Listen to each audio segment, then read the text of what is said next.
여러분 안녕하세요. 신난 수업 광T입니다. 자, 오늘은 1단원 도덕공부 행복한 우리에서 세 번째 시간 도덕공부 이렇게 해요 진행해 보겠습니다. 교과서는 14쪽부터 17쪽까지 진행할게요. 자, 우리 지난번에 학급 규칙 정했죠? 학급 규칙 우리가 정한 거 이 단원의 마지막 도덕 수업 시간까지 실천해 보라고 했는데요. 여러분들 잘 지키고 계시죠? 그죠?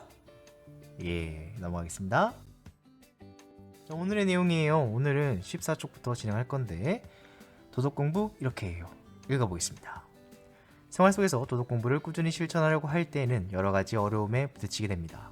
이럴 때 어떻게 해야 할까요? 잘 생각하고 바르게 판단하는 힘을 길러봅시다. 되어 있습니다. 그래서 오늘 목차는요. 1번 공부와 근면함, 2번 내 맘의 소리 이렇게 진행해 볼게요. Let's go! 자, 지금부터 공부와 근면함 이 글이 있습니다. 이 글을 읽어보도록 할 건데 그 전에 먼저 영상 보고 오시기 바랍니다. 영상 보고 오세요. 영상. 자, 지금부터 읽어볼 건데요. 먼저 근면이 뭔지 아래 써있네요. 근면은 부지런히 일하며 힘쓰는 것을 말합니다 라고 되어 있죠. 자, 그럼 지금부터 읽어보겠습니다. 공부와 근면함. 정약용에는 황상이라는 제자가 있었습니다. 어느 날 황상은 공부가 잘 되지 않자 스승인 정약용에게 부끄러워하면서 말씀드렸습니다. 스승님, 저는 공부를 못하는 것 같습니다. 첫째는 너무 둔하고 둘째는 꽉 막혔으며 셋째는 답답합니다. 저 같은 사람도 공부를 잘할 수 있을까요? 제자의 말을 들은 정약용이 말했습니다. 공부는 꼭 너와 같은 사람이 해야 한다. 공부를 잘한다는 사람들이 흔히 저지르는 잘못이 여러 가지 있는데 너는 그 중에서 하나도 가지고 있지 않구나. 그럼 너와 같은 사람이야말로 공부를 제대로 할 수가 있다. 스승님, 힘을 북돋아 주셔서 감사합니다. 그러나 저는 여전히 공부를 어떻게 하는지 잘 모르겠습니다. 어떻게 하면 공부를 잘할 수 있겠느냐? 근면하면 된다. 어떻게 하면 모르는 것을 알 수 있겠느냐? 근면하면 된다. 어떻게 하면 실력을 기를 수 있겠느냐? 근면하면 된다. 그렇다면 어떻게 해야 근면할 수 있겠느냐? 마음가짐을 굳건히 하고 끊임없이 노력하면 된다.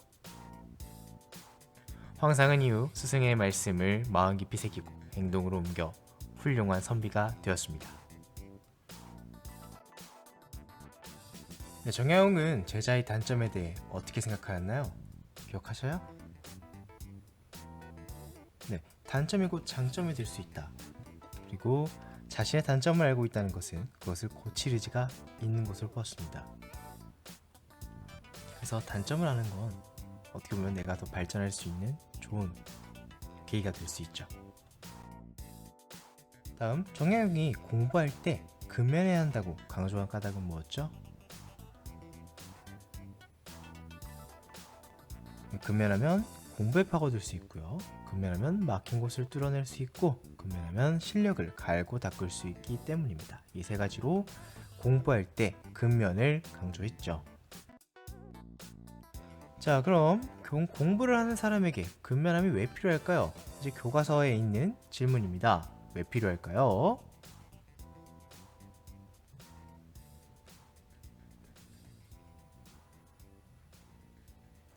자, 한 번이라도 나쁜 일을 하면 도덕 공부를 한다고 말할 수 없기 때문에 항상 노력해야 한다고 합니다. 공부를 근면하게 하기 위해서는 어떻게 해야 할까요? 함께 이야기해 봅시다. 공부를 근면하게 하기 위해서는 어쨌든 내가 근면하게 꾸준히 실천하는 게 중요하겠죠. 그래서 힘들고 어렵더라도 포기하지 않고 꾸준히 실천하려고 노력하는 게 중요합니다. 다음, 근면하여 좋았던 경험이나 근면하지 못해 어려웠던 경험이 있는지 생각해 보자고 하네요. 여러분들 근면에서 좋았던 경험이 있었나요? 혹은 근면하지 못해서 어려웠던 경험은요?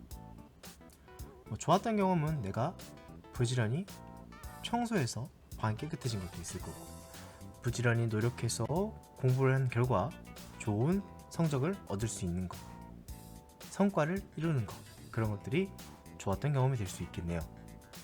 근면하지 못해 어려웠던 거는 늦게 일어나서 학교에 늦은 적이 있다거나, 숙제를 하다가 포기하고 학교에 가서 선생님께 혼났다거나, 학원 숙제를 안 해갔다던가, 그런 경험이 있을 수도 있습니다. 여러분의 경험을 한번 적어보세요.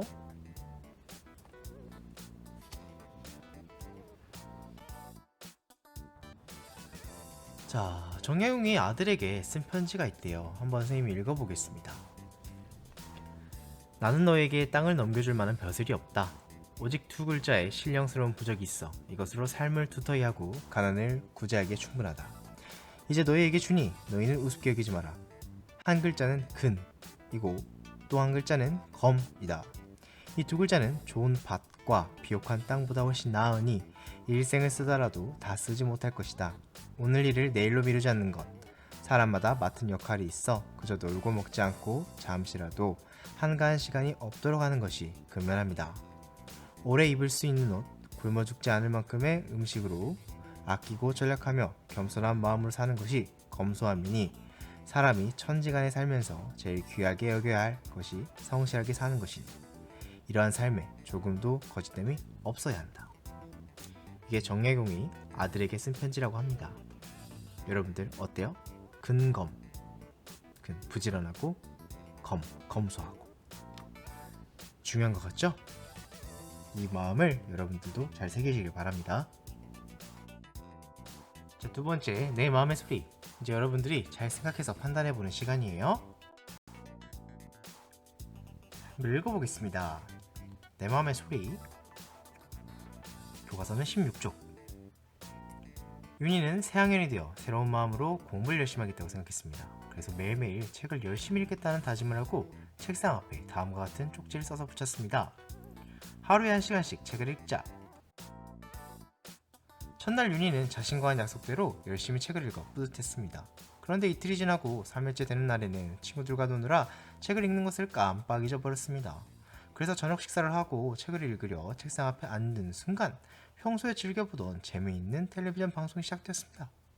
윤희는 그 방송이 너무나 보고 싶었습니다. 그 순간 윤희의 마음속 소리가 들렸습니다. 너 자신과 한 약속을 지켜야지. 책을 읽어야 돼. 자신을 속이면 안 되지. 또 다른 목소리도 들렸습니다. 뭐 어때? 네가 하고 싶은 대로 해. 네가 좋아하는 방송이니까 그냥 보는 것도 괜찮아. 윤희는 자신과 한 약속을 어기고 스스로를 속이는 정직하지 못한 행동을 하는 것을 원하지 않았지만 좋아하는 방송도 보고 싶었습니다. 여러분이 윤희라면 어떻게 할 건가요? 그 까닭을 함께 얘기해보자고 합니다. 여러분들 교과서에 한번 적어볼까요? 어떻게 할래요?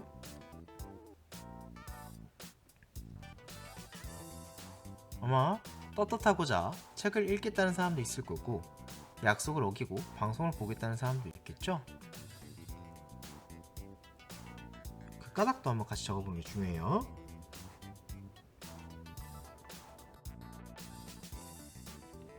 그럼 이런 공부하는 사람과 정직한 생활은 어떤 관계가 있을까? 이렇게 도덕 공부하는 사람과 정직한 생활은 어떤 관계가 있을까? 바로 공부하는 사람, 정직한 생활은 자기 자신을 속이지 않는 그런 정직함의 관계에 있다고 합니다. 자기 자신을 속이지 않는 정직함의 관계. 자기 자신을 속이지 않는 정직함의 관계. 적어볼게요. 그래서 핑계가 곧 스스로를 속이는 거란 말이죠. 핑계 없이 나를 속이지 않고 정직하게 공부하는 거, 이게 중요합니다. 정직에 대한 도덕 공부는 4가지로 크게 나눌 수 있어요. 자신, 다른 사람, 가족, 생활, 이렇게 볼 수 있는데요. 자신에 대해서는 여러 가지가 있죠. 먼저 한번 보겠습니다. 자신의 실수를 인정하고, 그리고 자신과 한 약속을 지키고, 맡은 일을 성실히 하고 신뢰를 얻을 수 있다는 것. 정직한 사람이 신뢰를 얻을 수 있다는 것을 여러분들 아는 것. 이게 바로 나 자신에 대한 정직의 도덕 공부고요. 다른 사람과 관련된 거는 거짓말하지 않기, 상대방의 입장에 되어보기, 다른 사람을 속이지 않는 거, 이런 것들이 해당합니다. 가족에게는 뭐가 있을까? 우리 부모님께 거짓말하지 않고 형제에게 정직하는 거, 이런 것들이 있겠죠. 그다음 생활은 여러분들 생활과 관련된 거, 아무도 보지 않아도 규칙 지키기, 자기 물건이 아닌 것은 자기 것이 아니라고 말하기, 정직하게 말하는 거죠. 그리고 자신의 실수 인정하기, 이거 어떻게 보면 저기 처음에 자신과 비슷하네요. 그죠? 이 네 가지 잘 기억하면서 여러분들이 정직하게 사는 게 중요할 것 같습니다. 자, 그럼 17쪽으로 넘어가서 이제 들꽃마을 집배원이 있어요. 그 영상을 한번 보고 올게요. 보시면서 성실한 생활 자세의 중요성을 한번 알아봅니다. 보고 오세요.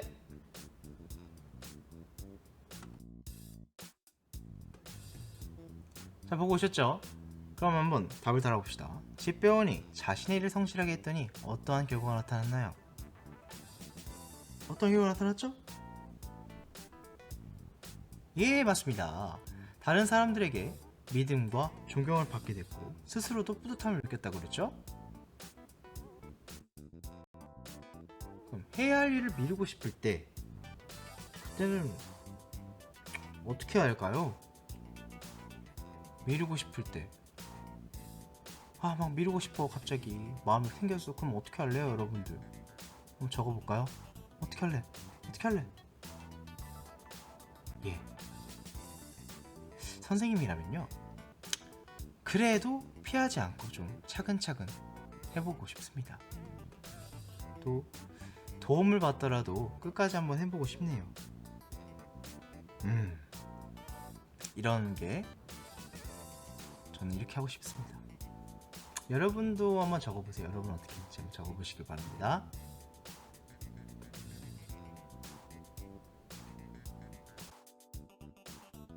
자, 마무리 넘어서 이제 그동안 학급 규칙을 근면 정직 성실하게 지켰는지 돌아보고 더 잘 실천하기 위한 마음을 다져보자고 합니다. 그래서 여러분들이 지금 열심히 지난주에 정했던 학급 규칙을 지키고 있는 걸로 알고 있어요. 그리고 지키면서 실천도 하고 앞으로도 쭉 하는 게 굉장히 중요하다는 거 잊지 마세요. 그럼 이제 우리 다음 시간에는요, 일단 오늘 마지막 시간이죠. 도덕 공부를 꾸준히 실천해요 로 배워보도록 하겠습니다. 여기까지 신나는 수업 광TV였고요. 여러분들 유익하셨다면 꼭 구독과 좋아요 부탁드립니다. 여러분 다음 수업 시간에 만나요. 안녕.